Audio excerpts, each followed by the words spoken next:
Bijan Robinson is the number one running back, but he's not the only running back in the 2023 NFL Draft class. We'll discuss it next on the Locked On NFL Draft Podcast. You are Locked On NFL Draft, your daily podcast covering the NFL Draft. Part of the Locked On Podcast Network, your team every day.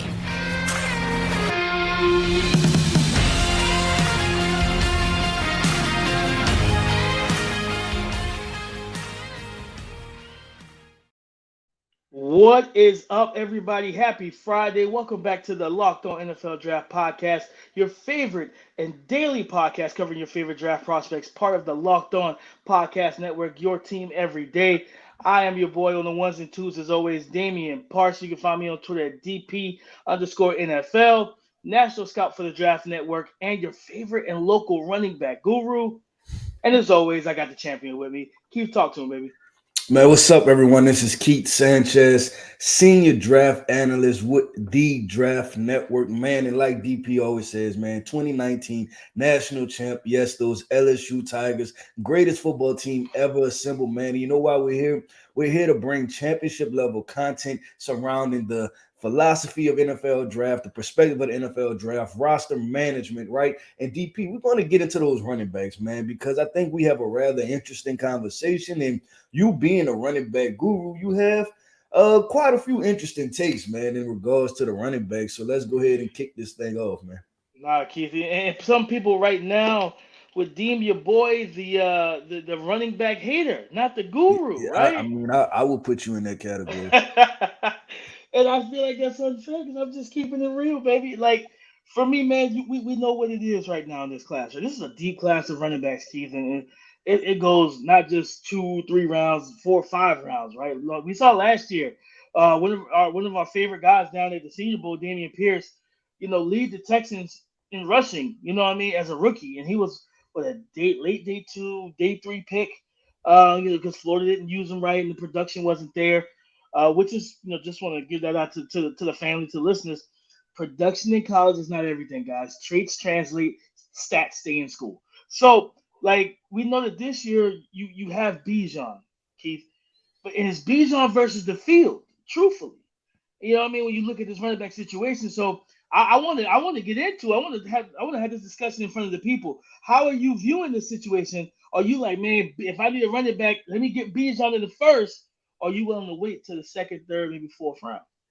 Bijan is a blue chip prospect, right? Like Mm-hmm. the whole it bothers me, man. I'm gonna be honest. The weight on the running back. And listen, I know I don't have a leg to stand on, right? Because these running backs keep popping up in the 5th, 6th, 7th round, and they keep producing, but I just don't like it. I don't like it. I don't have a leg to stand on. I don't have a very good argument. But one thing I do know is this, man. Bijan is probably one of 3 or 4 blue chip prospects. So when you're talking about blue chip prospects, right? You're talking about immediate, instant impact, game changer type football players, right? I probably Mm-hmm. put him, Will Anderson, Jalen Carter. All 3 of those guys are like those type of difference makers. At their respective positions. So Right. let's talk about Bijan, right? And okay, are you going to take Bijan Robinson or are you going to take the third corner off the board, right? Like, and that's where I kind of it gets to me a little bit, man. I'm not going to lie, because you're telling me pass up on a blue chip prospect and then go ahead and go with the third corner off the board, right? Or the argument that with running backs never won a Super Bowl, or like a top tier running back never won a Super Bowl. Well, I mean, Tom Brady has 7 of them by himself, right? Like, I mean, it's not a lot of left. It's not a lot left out of there. But I do have examples of running backs leading franchises to the playoffs, right? I have an example of Todd Gurley leading his team to the Super Bowl. I have Derrick Henry putting Ryan Tannehill on his back and running them to the playoffs. I have a Dallas Cowboys team where Ezekiel Elliott played really good football, and he was able to groom a 4th-round quarterback in Dak Prescott, right, because of the run game. So I have those instances where running backs play a key part of winning teams. And I get it, the threshold is Super Bowls, right? But the Super Bowl or bust situation is a very tough one to walk, right? Because, I mean, how many teams truly get that? So, I mean, everybody is unsuccessful, right? So I'm making an argument for the running back. So if you ask me, let's look at this NFL draft. I'm going to start with the Falcons because they first up.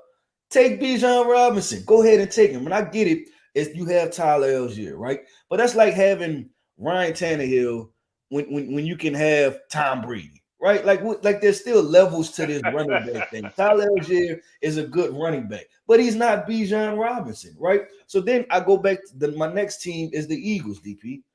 Why not do it? This is not really your pick anyway, right? This is from the New Orleans Saints.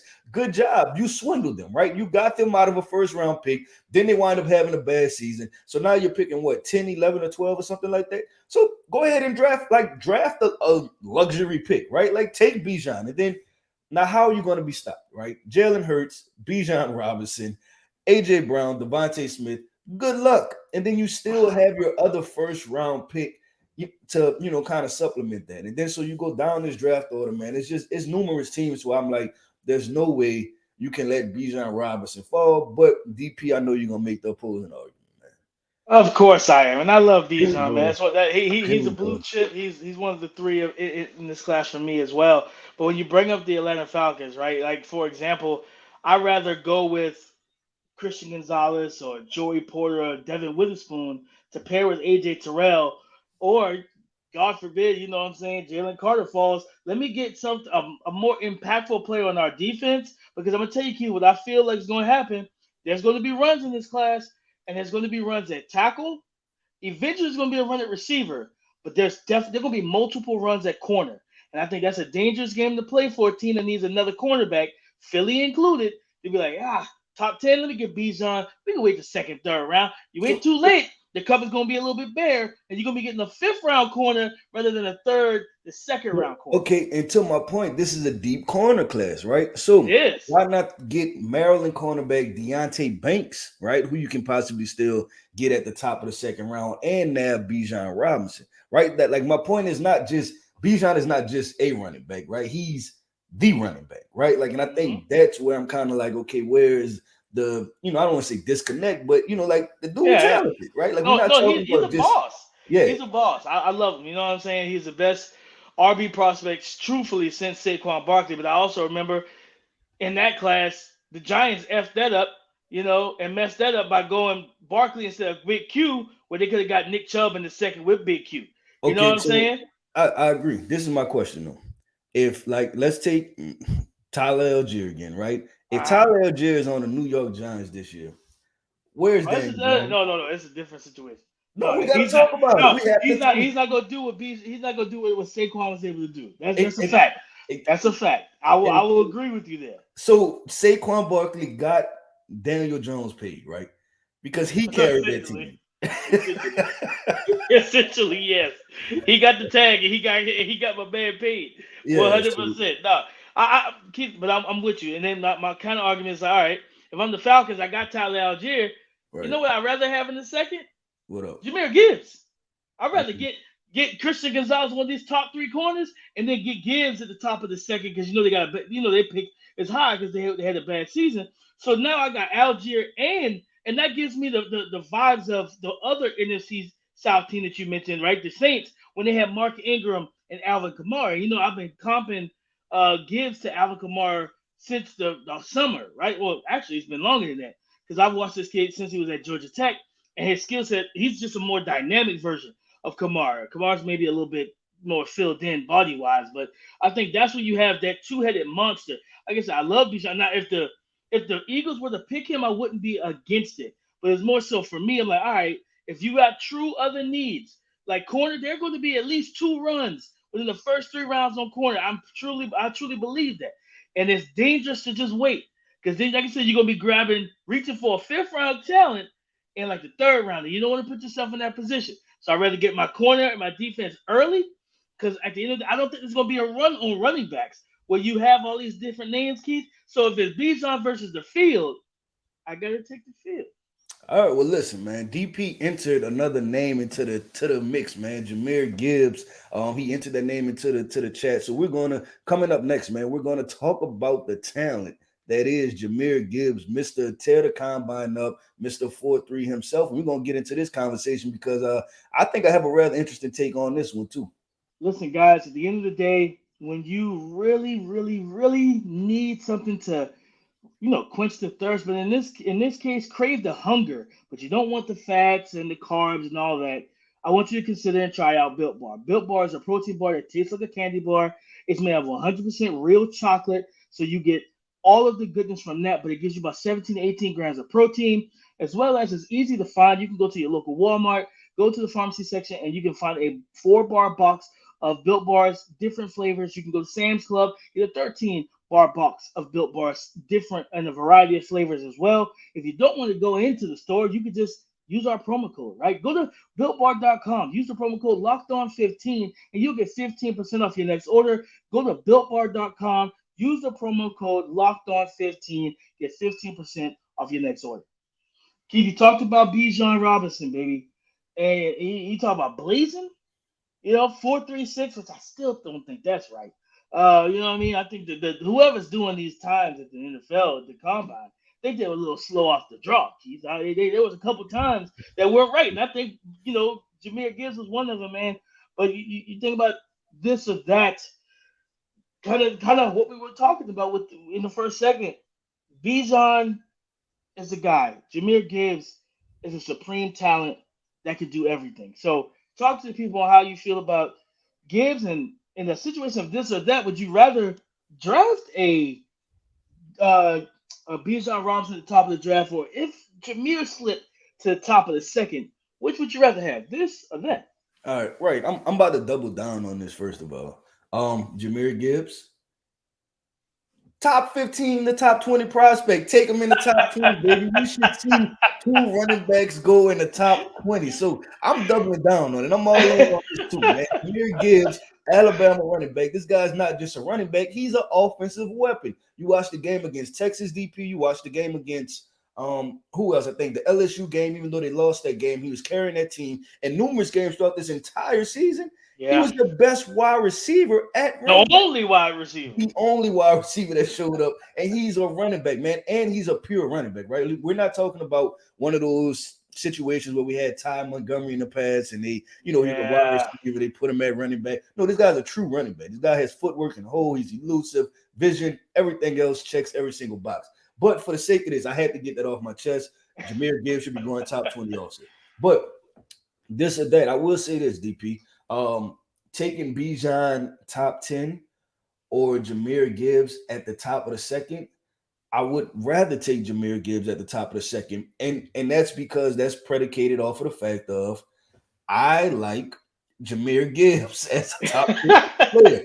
So if he's sitting at the second, I'm going crazy. I might draft both of them. That's how I feel. I'm doubling down on this. And you asked me for what? I don't know why. You said Mark Ingram, Alvin Kamara. How about I'll have both of these guys, right? I'll go Todd Gurley and Alvin Kamara and just roll from that perspective, man. But I have a this or that situation, DP.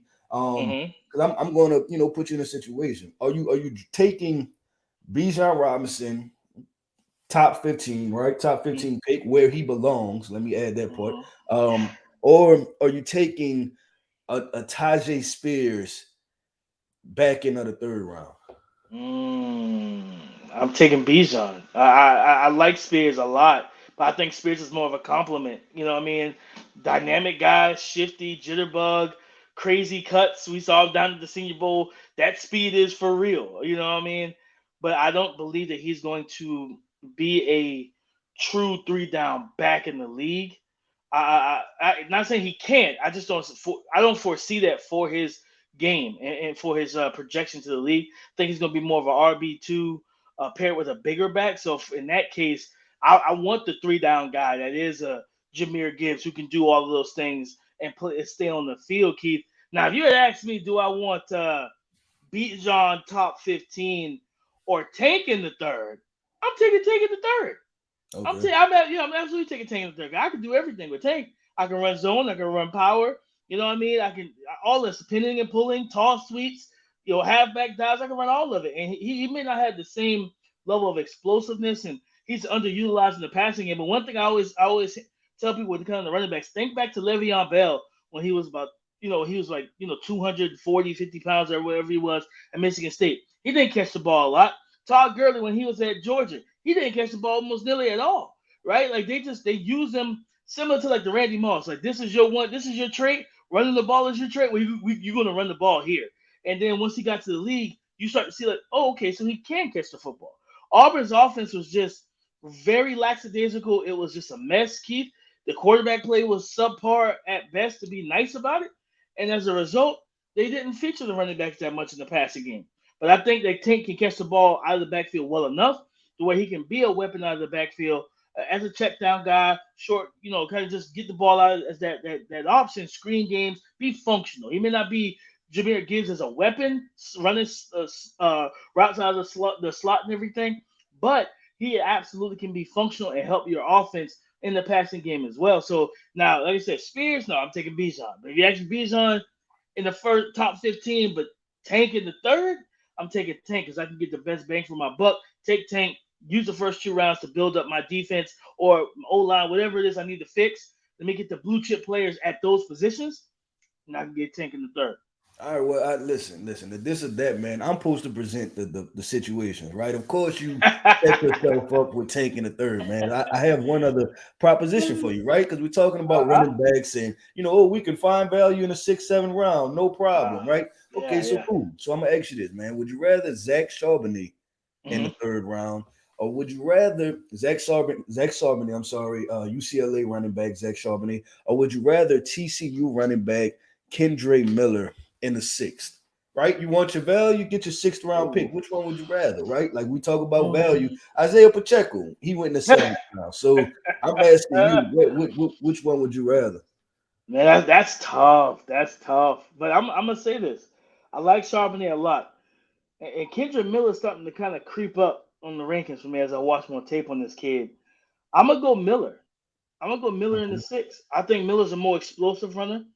Somebody can give you more explosive plays in the run game. You can run zone. He runs, even though he kind of has, essentially both of them kind of have like a kind of an upright run style. Yeah. Like both of them are powerful guys. Like Kendra knows how to fall forward and run and finish runs and everything. I think Kendra could be better in the passing game than Charbonnet long term as well. So I would go Kendra because I think Kendra could be one of those guys where it's like, yeah, he may not start the first 2 or 3 games, but then you really get the offense going with him, and then you're like, you know what? Even as a rookie, after week 4, he's probably the starter for the rest of our season because he is a talented guy. So if I get him in the 6th, I'm making the move. I'm making the move, baby. I'm busting the move at that.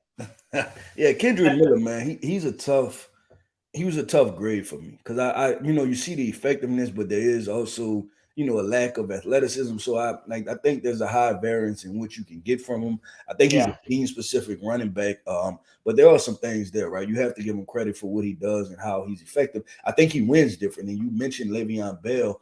He reminds me of Le'Veon Bell, not the player, but from running style, because he's extremely upright and he's extremely patient behind the line of scrimmage. So when I watched him, it kind of reminded me of Le'Veon Bell's. So he's Le'Veon Bell is what you're telling me. No, I'm not saying that, and I'm not. I hope everybody just heard Keith say that he's Le'Veon Bell. No, okay, I'm gonna throw out another name, James Conner. Okay, you want James Conner? We can go James Conner.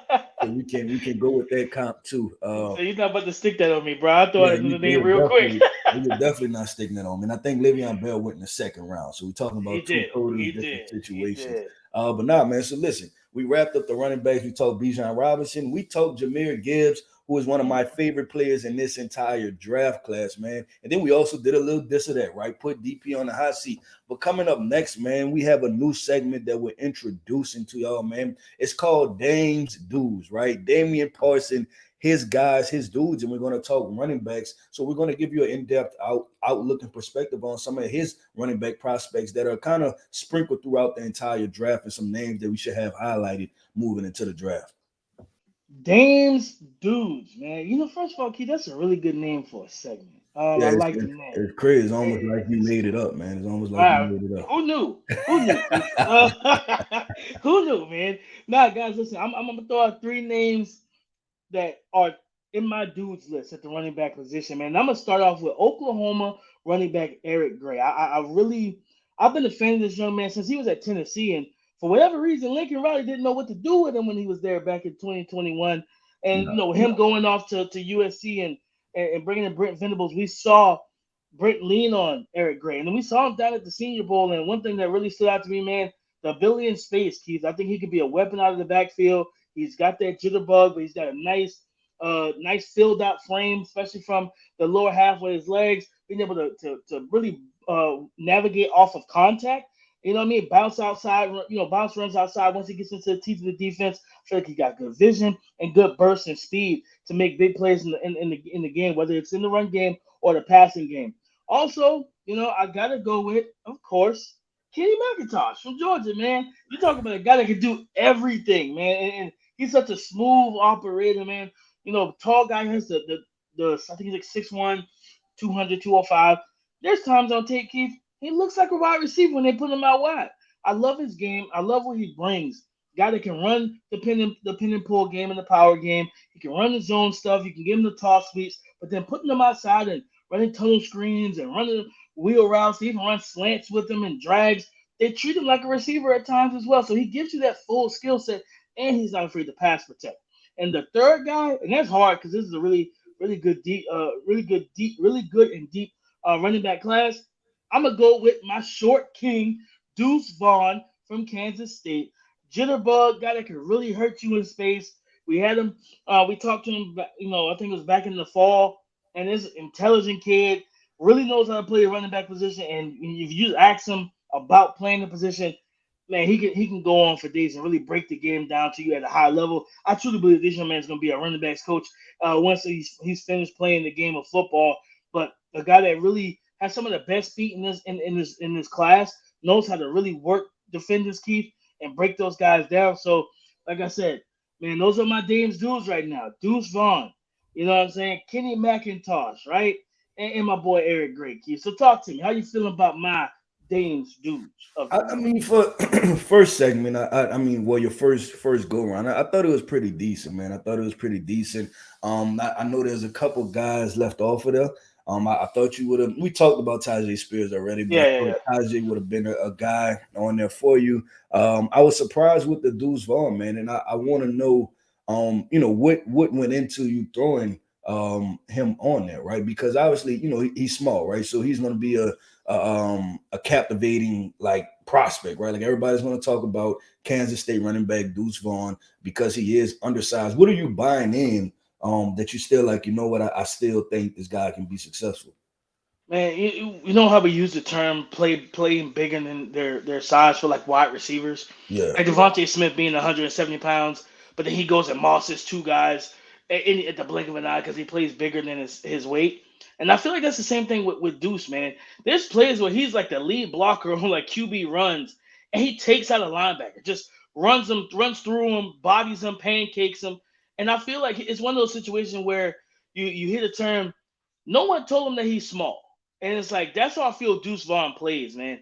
And a guy like that, and then spending time with him and talking to him, but months ago in the fall, I see a determined young man. Remember, he talked about how he shined at a camp, and they came to him and said, man, I wanted to offer you a scholarship, but coach looked at you and said you were too small, so I couldn't do it.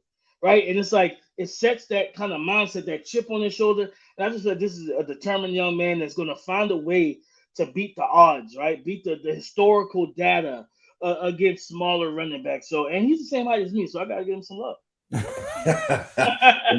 last nugget matters right there, man. The last nugget matters, man. But the other running back I wanted to get into, because this is one of my personal favorite guys, and I agree with everything you had to say about his time at Oklahoma, man. Oklahoma running back Eric Gray, man. Like I'm struggling because I'm really close to saying that I think this guy, I don't want to say he's a bell cow guy, but I think he's a guy that can eventually receive majority of the carries in the offense, right? Like I think, we talk about, NFL offenses, especially with running backs, right? I think he can turn into like a 65-35 type running back where he receives 65% of the carries, the snaps, because like you said, he was a well put together back, but he also has explosive elements to his game. Mm-hmm. No, 100%.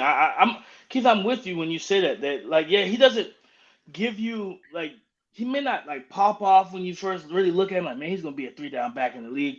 Now he might be an RB2, but as you watch him, you start to see the qualities. You're like, you know what? I might be wrong. Like this kid might turn into one of them 3-down backs if in the right offense. So I'm like, how close is he to running Devontae Freeman, right? Running back from the Falcons. Like, cause that's what I'm wondering. Like, I'm gonna have to get I into like the that name. height weight comparisons, but I know they're both thick, stout running backs.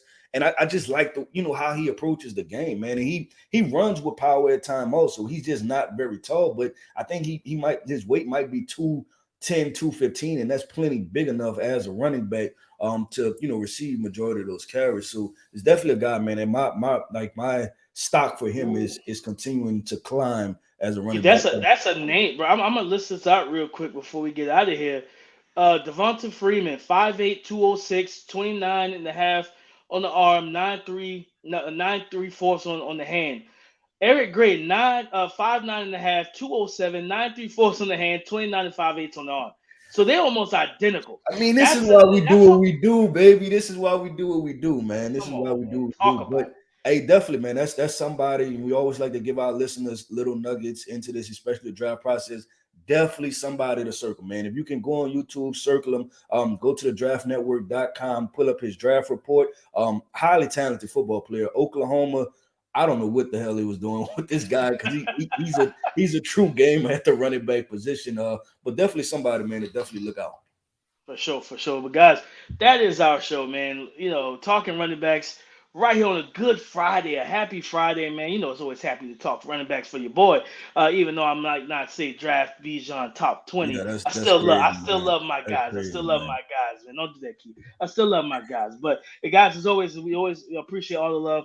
Go to YouTube, subscribe to the channel, right? Hit the subscribe button, the like, and the bell so that you are notified whenever we drop fire content and you can enjoy it right along with everybody else.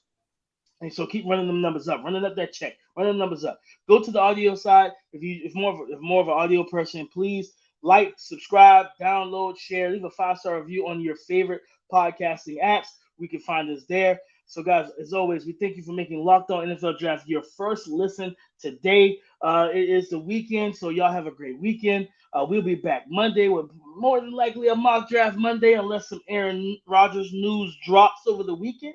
But for Keith Sanchez, you can find him at the Talent Code on Twitter. I'm Damian Parson, DP_NFL. Come join the conversation again on Monday on the Locked On Podcast Network. Your team